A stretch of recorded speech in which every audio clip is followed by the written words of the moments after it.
en el polvo. Levántate, oh Jehová, en tu ira, álzate contra la furia de mis saqueadores, y despierta en favor mío el juicio que me plantará.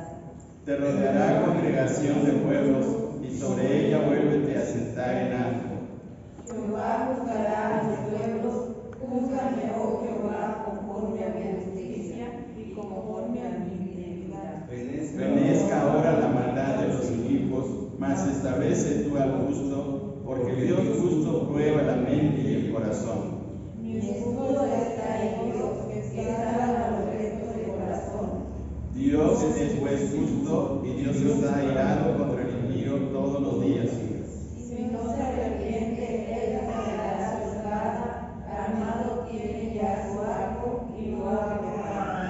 Asimismo ha preparado armas de muerte, y ha labrado saetas ardientes.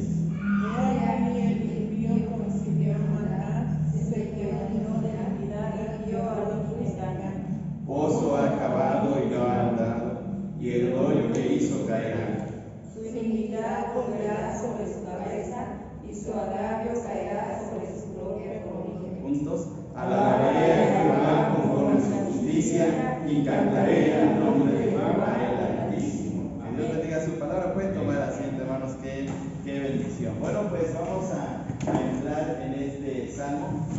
No olvidemos que estamos en el primer libro dentro de la división del libro de los salmos, el primer libro que tiene que ver con los salmos que van del 1 hasta el 41, como aparece aquí, y propiamente todos estos salmos tienen que ver con David.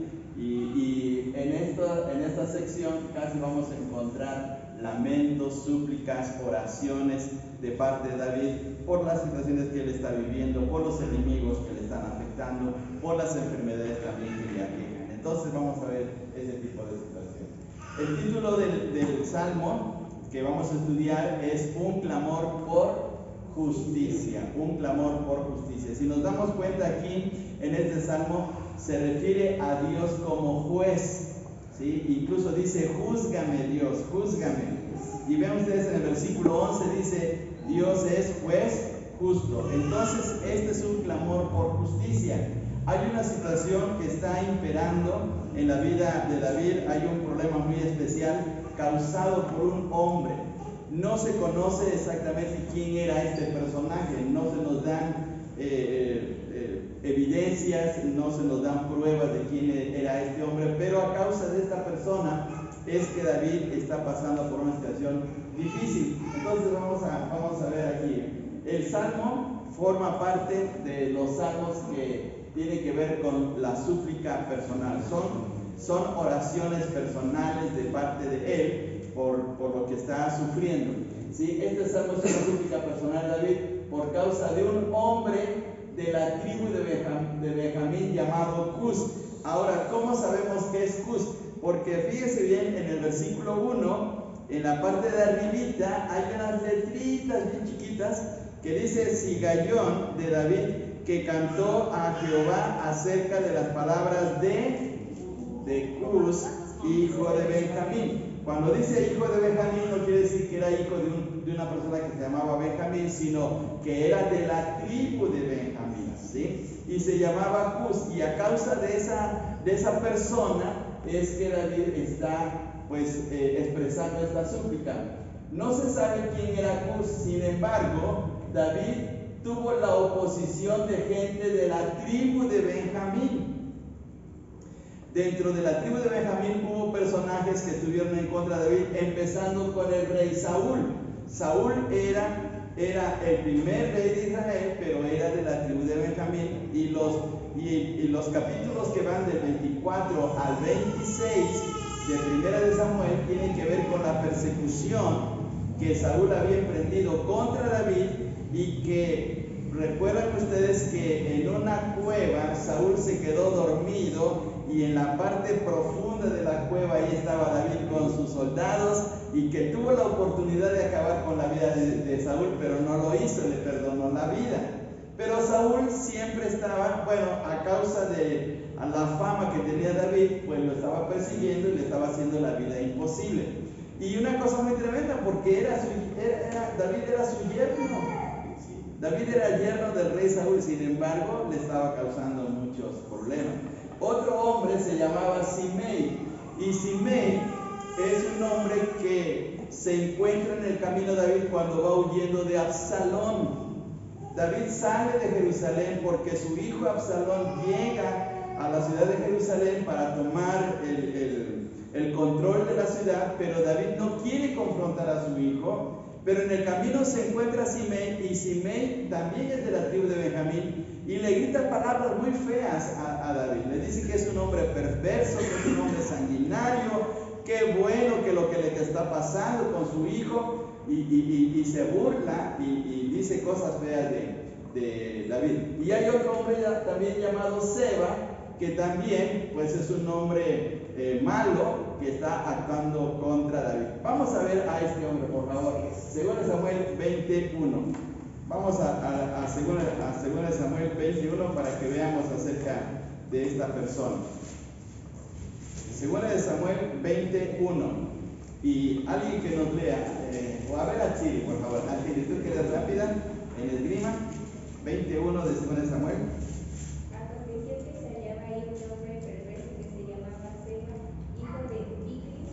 Hombre de Benjamín, el cual tomó la trompeta y dijo: No tenemos nosotros aparte de David ni heredad con el hijo de Isaí, cada uno a su tierra Israel.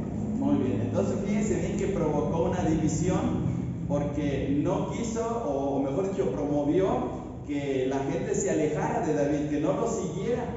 ¿Y cómo era este hombre? Dice en el versículo 1, aconteció que se lleva allí un hombre ¿qué?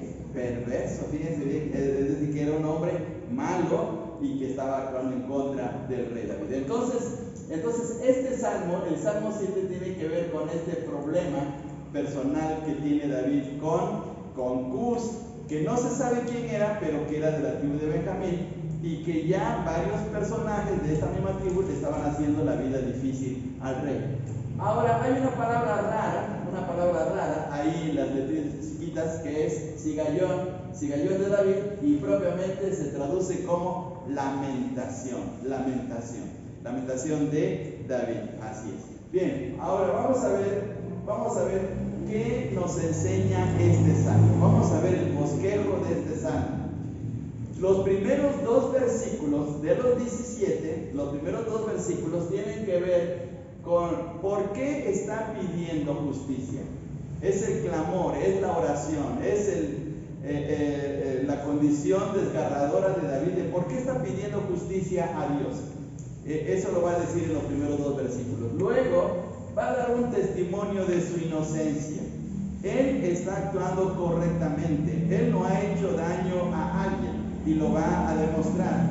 Y luego número 3, hace una mención de Dios como Dios justo y clama a la justicia de Dios, pidiendo que Dios, siendo juez justo, pueda ayudarle en esa situación difícil que tiene. Pero también aquí muestra qué le va a pasar a ese hombre malo. Aquellos que se rebelan contra Dios y que no se acatan a la justicia de Dios, pues van a tener consecuencias graves. Entonces aquí vamos a ver la justicia de Dios en acción. Y termina en el versículo 17 mencionando un voto de adoración, porque él ha recibido ya la respuesta de Dios y está gozoso y desea alabar al Señor. Entonces así está el bosquejo de este salmo. Hay 5 puntos aquí en este salmo 7, ¿sí? Bien, vamos a ver la primera cosa. Vamos a ver lo primero. ¿Le puedo cambiar la presentación? Si no, si están apuntando, la dejo ahí, no hay problema. ¿Sí, hermana? ¿Le puedo cambiar? Muy bien. Vamos a ver aquí. Entonces, veamos la manera como inicia. Miren, inicia muy bonito el salmo. Aquí se ve el corazón de David, se ve un corazón consagrado, entregado, es un corazón confiado en Dios. Miremos lo que dice en el versículo 1: Jehová Dios mío, en ti he confiado. Y esta es una gran enseñanza para nosotros, porque al igual de David, cada semana o cada día experimentamos situaciones críticas, problemas, necesidades, luchas, algo se nos viene. Hay días son felices, hay días que son agradables, hay días que son de bendición, hay días en donde estamos tranquilos, sentimos gozo, pero hay unos días, hermanos, terribles, hay unos días donde, pues como dice por ahí, la gente no nos calienta ni el sol, ¿sí? Porque estamos en una situación desesperada, angustiosa o de incertidumbre, no sabemos qué va a pasar. Pero aquí viene la manera como se enfrenta David al problema. ¿Y qué dice? Jehová, Dios mío, en ti he confiado. Entonces, lo primero que tenemos que hacer en nuestra vida ante las situaciones adversas que vienen contra nosotros es confiar en Dios. Decir, en ti he confiado. Ahora fíjense bien, hermanos, esta frase, en ti he confiado, quiere decir que David había confiado en el pasado, pero que seguía confiando ahora, que no había perdido su fe. La forma verbal, estas palabras, he confiado, en el idioma, en nuestro idioma, en la gramática español, es un tiempo que se le llama el tiempo antepresente, ¿sí? Este tiempo, esta conjugación de este verbo es antepresente. ¿Pero qué indica el antepresente? Una acción del pasado, pero que todavía sigue para el presente. Entonces, ¿qué quiere decir? Que David había confiado en su Dios desde hace años, por decir así, pero que ahora, aún en el problema que se está enfrentando, seguía confiando. Y así debe de ser en nuestras vidas. Que lo que Dios hizo en nuestro pasado, en la manera como nos rescató, cómo nos ayudó, cómo nos alentó, cómo nos confortó, debe de seguir la confianza en Él aún en lo que estamos pasando en este momento, ¿sí? Porque sigue siendo Dios. Dios no varía, Dios no cambia, Dios sigue siendo el mismo y por lo tanto nuestra fe también debe ser la misma, ¿sí? Bien, ahora veamos aquí. ¿Por qué está confiando en Dios? Porque hay leones, hay leones. Fíjense bien, hermanos, lo que dice en el versículo 2. Vamos al versículo 2. Dice, no sea que desgarre mi alma, ¿cuál?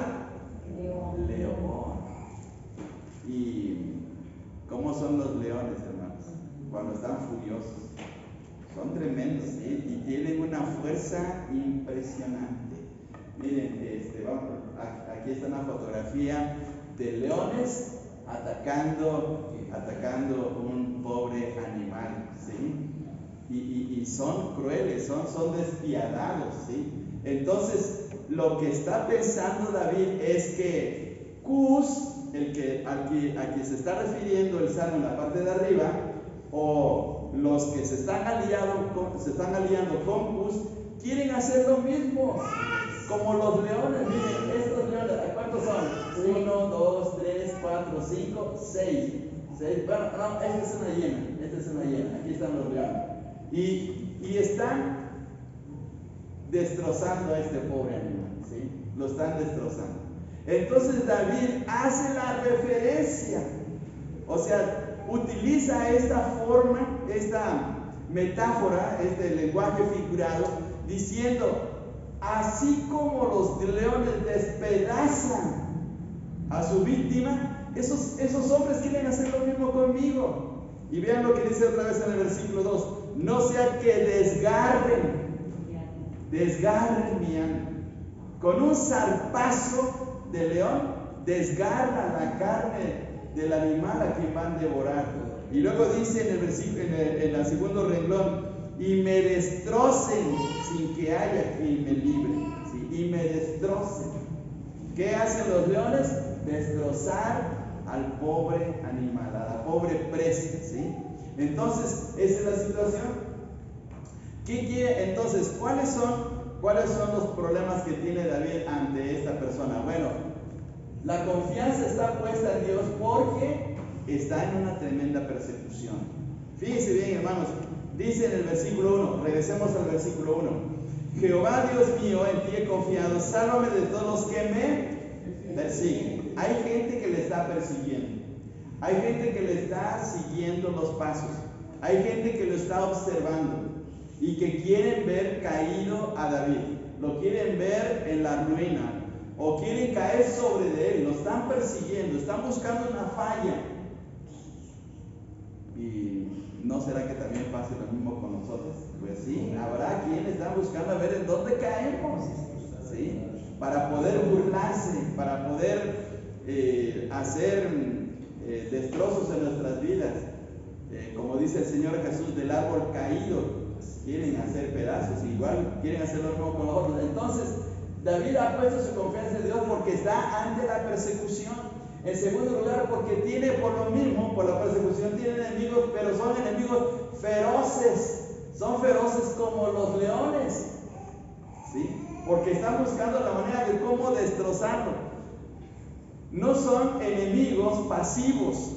No son enemigos de decir, bueno, es mi enemigo, pero pues ahí lo dejan, ¿no? No. Son enemigos activos que están acechándolo constantemente. 3, también David tiene temor. Tiene temor, porque fíjense bien la manera como dice en el versículo 2, no sea que desgarren mi alma cual león. Tiene temor. Si entrara un león ahorita aquí aquí en la iglesia, hermanos, al templo, ¿qué? ¿Lo tomaríamos como un gatito? No, hermanos. No, imagínense, hermanos, si entrara un león, ¿sí? Porque sabemos lo furiosos que son, los tremendos que son. Entonces tiene temor David, y además se siente impotente, porque por eso dice, no sea que desgarre mi alma cual león y me destrocen sin que haya quien me libre. ¿Quién me va a librar? Pues solamente tú, Dios, tú, Señor, nada más, porque de aquí, de todo, ni siquiera mis soldados. Así es. Y se siente impotente, y por eso está clamando, en ti he confiado, Señor. Y qué situación desesperante estaba viviendo aquí David en este momento, a causa de ese hombre que se llamaba Cus, ¿sí? Bien, ahora vamos más adelante. Bien, ahora vemos la situación. David está dialogando con Dios y le está mostrando que lo que están haciendo con él es una injusticia porque él no ha actuado mal contra la gente, ¿sí? Él dice, Jehová Dios mío, si yo he hecho esto, ¿qué significa si yo he hecho esto? Es decir, si yo me he comportado como Cus, si yo me he comportado como aquellos que me persiguen, si yo estoy haciendo también lo malo como ellos, bueno, entonces, Señor, pues haz lo que quieras conmigo. Pero no lo he hecho, Señor, ¿sí? Si hay en mis manos iniquidad, no lo hay, Señor. Entonces aquí viene un argumento de inocencia de parte de David. Él abre su corazón ante el Señor. Ahora, ¿puede engañar a Dios? No, claro que no lo puede engañar. Por eso David tiene que ser muy sincero, y lo es. David es sincero al decirle, Señor, tú conoces mi corazón, tú sabes que no he hecho esto, lo mismo que ellos. Ellos quieren destruir mi vida, pero es una injusticia. Yo no he actuado mal con ellos. Veamos lo que dice. Las razones de la inocencia de David. Las razones. No hay iniquidad en mis manos. Primero dice, no hay iniquidad en mis manos. Luego en el versículo 4, no he dado mal pago a mi amigo. Veamos el versículo 4. Dice, si he dado mal pago al que estaba en paz conmigo. ¿Quién es el que estaba en paz conmigo? Pues mi amigo. Y yo no he actuado mal con mi amigo, yo no he hecho cosas dañinas o lo he traicionado, no he actuado de esa manera. Entonces, primera cosa, no hay iniquidad en mis manos, no he dado mal pago a mi amigo, y además no he perdonado al opresor injusto. La frase que está en paréntesis en el versículo 4, como que está medio rara para poder captar, dice, antes he libertado al que sin causa era mi amigo. Hay una versión española que se llama la versión Peregrino, y que dice así, no he perdonado al opresor injusto. Es decir, que esa persona, siendo mala y que debería hacer justicia a David, pues lo dejó libre, como que lo chantajeó o como lo sobornó y por eso lo dejó libre. No, eso no ha hecho David, ¿sí? Entonces, con eso está demostrando su inocencia David. Está diciendo, mira, Señor, tú me conoces, tú sabes perfectamente mi vida. Y mira, lo que te estoy diciendo es verdad. Vamos a ver ahora aquí. Ahora, pero fíjense bien, dice, pero si soy culpable, o sea, aquí viene la sinceridad de David. Pero si soy culpable, si realmente se me han ido los pies cometiendo algún delito, entonces persiga el enemigo mi alma. Vamos al versículo 5, por favor. A ver, hermano David, léanos el versículo 5. Persiga el enemigo mi alma y alcáncela. En ella entierra entierra mi vida y mi honra ponga en polvo. Muy bien, ¿qué es huelle? ¿Qué es huelle? ¿Qué es esa verbo? Que se ponga una huella. No, es huella. ¿Qué es huelle? Bueno, persiga mi alma, persiga y alcance mi alma el enemigo. O sea, primero, luego, pisotee. Huelle viene de hollar, de pisotear, pero pisotear.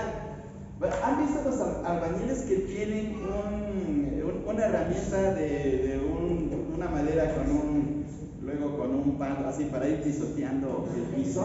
¿Sí? Bueno, pues es así la idea de pisotearlo hasta hundirlo en la tierra, ¿sí? Entonces es lo que está diciendo, pisotee vivo en el suelo y me ponga en el polvo mi honra, es decir, que me humille el enemigo.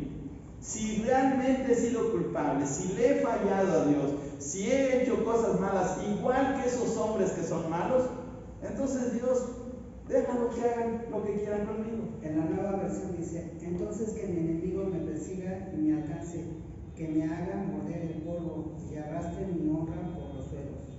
Que me haga morder el polvo, mire, está bonito ahí, ¿sí? Que me haga morder el polvo. Entonces, mire, es lo que David está diciendo, si realmente he hecho esto mal. ¿Sí? Bien, ahora, vamos a una cosa más todavía. En el tercer punto, aquí David entonces hace mención de que Dios es justo, apela a la justicia de Dios porque Dios es juez justo, ¿sí? Y los versículos que van desde el 6 hasta el 10 está dando la tremenda enseñanza de que no hay Dios, o mejor dicho, no hay persona tan justa como Dios. El único que verdaderamente es justo es Dios. Les quiero decir algo personal. En las audiencias que hemos tenido para la situación de él, nos ha tocado estar, ha sido una jueza la que ha estado al tanto de esta situación. Y en una de estas ocasiones, la señora se puso un poquito difícil, en ver la situación de la defensa. Y los que estamos ahí, pues no podemos decir absolutamente nada más estamos como observadores. Pero en ese momento, cuando ella estaba actuando pues a su manera, me vino a la mente, pensé, bueno, esta persona ahorita nos está juzgando, pero un día ella también va a ser juzgada por Dios. Va a ser juzgada por Dios y todos vamos a ser juzgados por Dios. Porque no hay persona que se libre del justo juicio de Dios. Y es lo que está haciendo David. Él está apelando a la justicia de Dios. Por eso dice, Jehová juzgará a los pueblos. Júzgame, oh Jehová, conforme a mi justicia y conforme a mi integridad. Entonces, Dios, tú eres el juez justo. Amén. Tú resuelves esta situación. ¿Sí? Bien, ahora vamos a ver aquí. Hay tres cosas que le pide al Señor que haga para su defensa. Primero, álzate, oh Jehová. Levántate. ¿Sí? Señor, ya es hora de que hagas justicia, ya es hora de que empieces a trabajar a mi favor, ¿sí? Me has estado observando, pero ya entra en acción, Señor, ¿sí? La segunda es, álzate en contra, es decir, que ya es hora de que el Señor levante su brazo para poner quietos a esos enemigos. Y en tercer lugar, despierta en favor mío, es decir, Señor, respóndeme en la situación en que estoy viviendo, ¿sí? Despierta en favor mío. Y mire qué manera tan abierta de David de hablar con el Señor. Aquí encontramos, hermanos, encontramos en los salmos expresiones de veras muy abiertas de David, porque David tenía una intimidad, una comunión tan estrecha con Dios, que voy a decir esto, se da el lujo de decir ciertas palabras que pues comúnmente no diríamos nosotros, pero David lo dice porque tiene esa confianza en Dios, y así debe ser entre nosotros.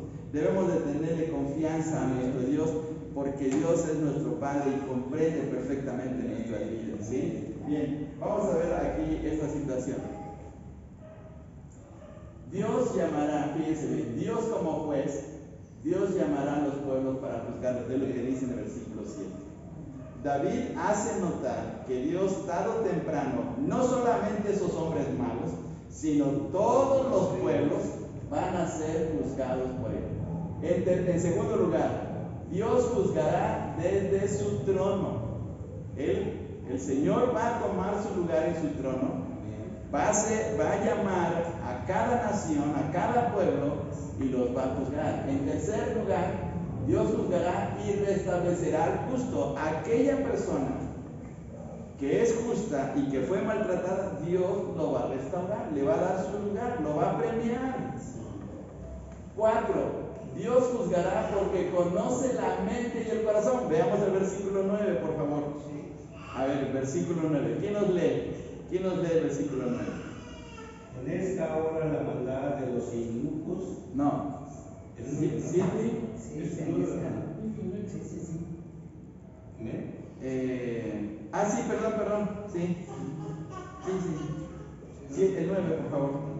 En esta ahora la maldad de los inicuos, mas establece tú al justo, porque el Dios justo prueba la mente y el corazón. Muy bien, porque Dios prueba la mente y el corazón. ¿Quién conoce a la perfección el corazón del hombre? Dios.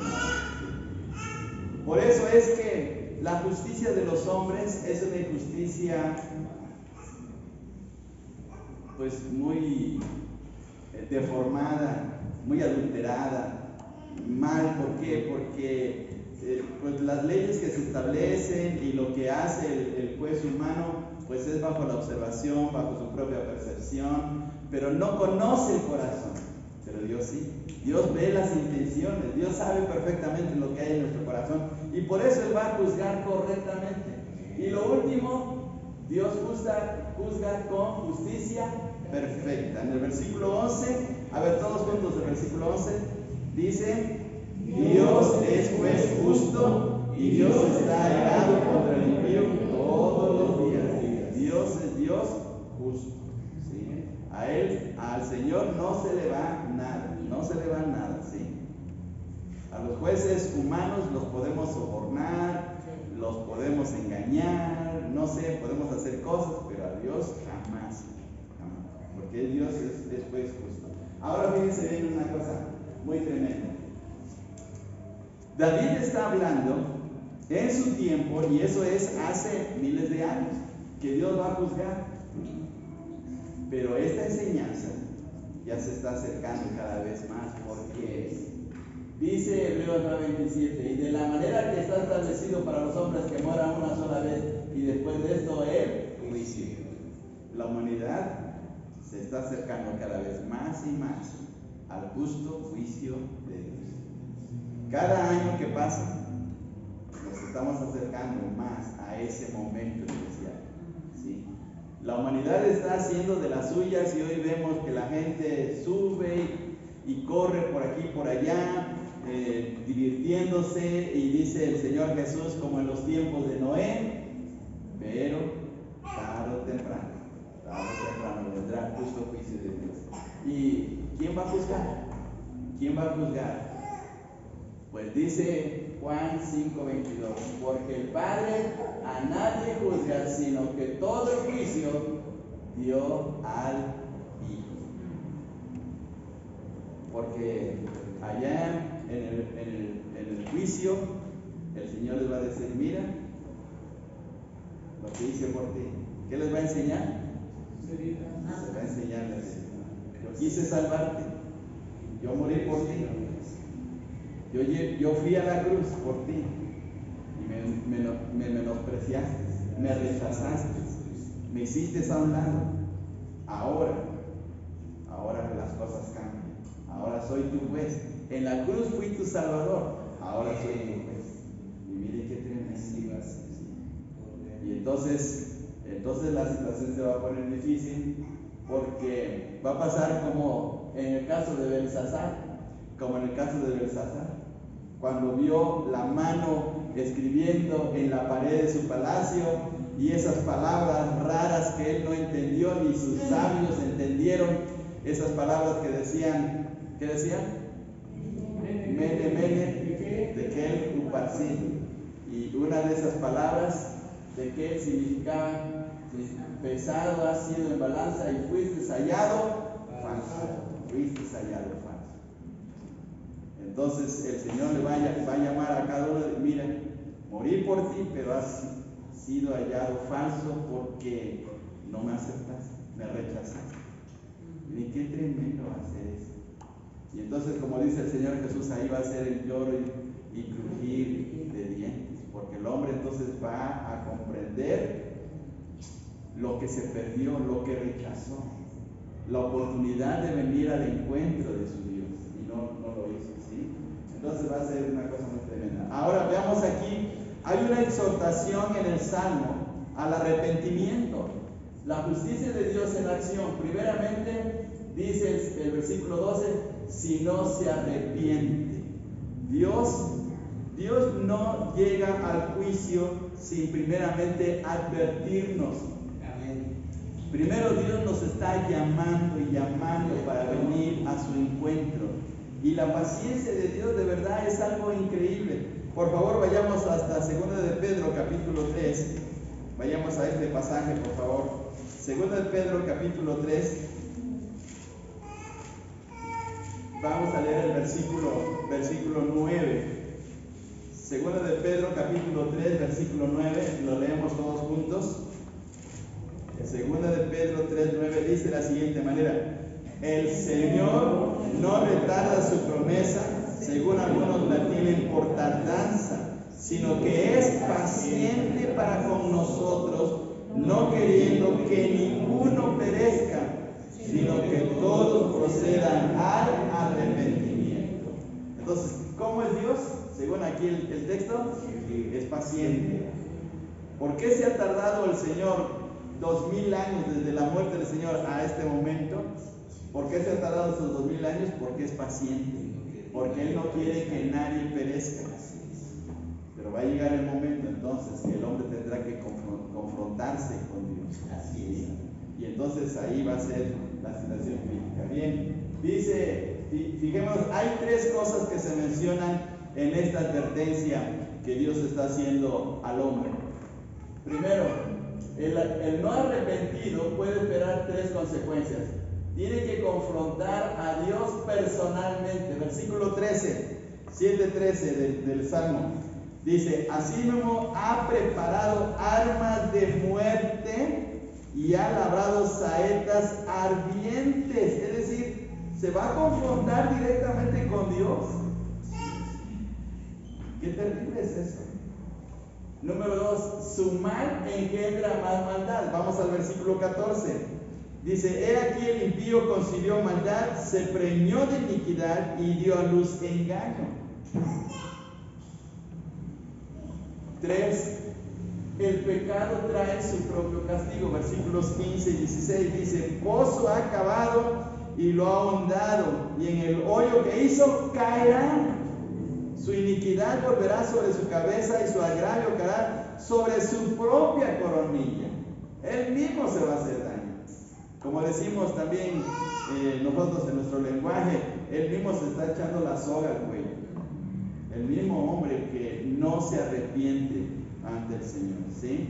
Entonces, ¿qué situación tan crítica para la persona que rechaza el mensaje grandioso de Dios, el mensaje de salvación? Ahorita la gente se burla, Ahorita la gente está esperando que llegue la Navidad para irse de vacaciones, para las fiestas, para los bailes, para ir a los antros, para divertirse con sus amigos, para preparar fiestas escandalosas y todo así. Pero no sabe que todo eso un día se le va a revertir. Se le va a revertir. Y tristemente.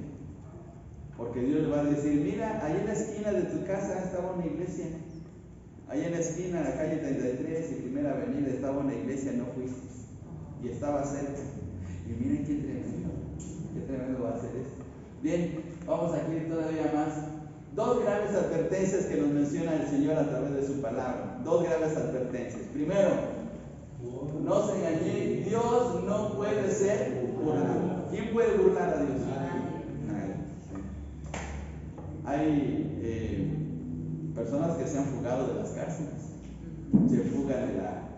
se fugan de la justicia humana, se escapan, cometen delitos, pero pues tienen manera de cómo salvar su situación. En la semana pasada el ejército hizo preso a uno de los narcos que lleva por sobrenombre el Mini. No sé si lo vieron en las noticias, pero ya una juez ya le dio libertad. Ahora, ¿qué piensan ustedes de estas situaciones? Pues que hubo un soborno, ¿sí? Entonces, los hombres pueden hacer eso, pero con Dios, nadie, no. Dios no puede ser burlado. Y además, horrenda cosa es caer en manos de Dios. Entonces el hombre va a comprender lo que se perdió, el no haber aceptado el mensaje de salvación, el rechazar el maravilloso amor de Cristo, el amor de Dios. Ahora tendrá que enfrentarse a la otra cara de la moneda, al justo juicio de Dios. Bien, y vamos a ver, dice ahí otra vez el texto, los versículos 15 y 16, la ruina del malo, pozo ha cavado y lo ha ahondado, y en el hoyo que hizo, caerá. ¿Cómo dice por ahí un dicho popular? El tramposo cae al pozo. Pues miren, aquí parecido, aquí dice, y en el hoyo que hizo caerá, su iniquidad volverá sobre su cabeza y su agravio caerá sobre su propia coronilla. O sea, lo que hizo sobre él. Él mismo se hizo el daño por no darle el lugar a Dios. Bien, ahora veamos esta situación. Dice el Señor Jesús en Mateo 13:50, y los echarán en el horno de fuego y allí será lloro y dientes. Entonces, al estar frente al trono del Señor, el hombre va a decir, Señor, perdóname, sálvame. Demasiado tarde. El tiempo se acabó. Ya no va a ser posible. Porque tuvo su oportunidad, pero la rechazó. Y qué tremendo es esto. Bien. Ahora veamos aquí. Termina David este salmo en el versículo 17 dando un voto de adoración al Señor, de alabanza. Porque dice, alabaré a Jehová conforme a su justicia y cantaré al nombre de Jehová. Aquí al decir alabaré y cantaré, quiere decir que ahora estaba gozoso, que ya ese temor, que ya ese miedo por esa gente que le iba a hacer daño, ya se disipó, porque ahora está tan confiado en su Dios y en su justicia, que ahora lo que hace es estarse gozando y cantándole a su Dios. Y así debe de ser en nosotros. Bien, ahora veamos esto. En el Nuevo Testamento está la parábola de una viuda y un juez injusto. Y dice la parábola, había también en aquella ciudad una viuda a la cual venía a él diciendo, hazme justicia a mi adversario, de mi adversario. Y él no quiso por algún tiempo, fíjense bien, el juez no quiso por algún tiempo, así son los jueces humanos, ¿sí? Pero después de esto dijo dentro de sí, aunque ni temo a Dios, ni tengo respeto a hombre, Sin embargo, porque esta vida me es molesta, para que ya me la quite de encima, ¿sí? Me es molesta, le haré justicia, no sea que viniendo de continuo me agote la paciencia. Ahora, ¿por qué está diciendo el Señor esta parábola? Está haciendo la comparación de un juez que es malo, un juez injusto, con la necesidad de una viuda. ¿Pero por qué lo está diciendo? Porque, fijémonos la clave de la viuda. Dice, la viuda dice, hazme justicia a mi adversario, pero aquí vemos la clave de la viuda, determinación con el juez. Tuvo una determinación, fue a ver al juez y por decir así, se aferró a que le hiciera justicia. En segundo lugar, puso confianza en el juez porque sabía que él podía resolver su problema, aunque le caía mal y no quería atenderla, pero sabía que el juez podía resolver su situación. Y en tercer lugar, insiste ante el juez. Ahora, ¿qué dice el Señor Jesús?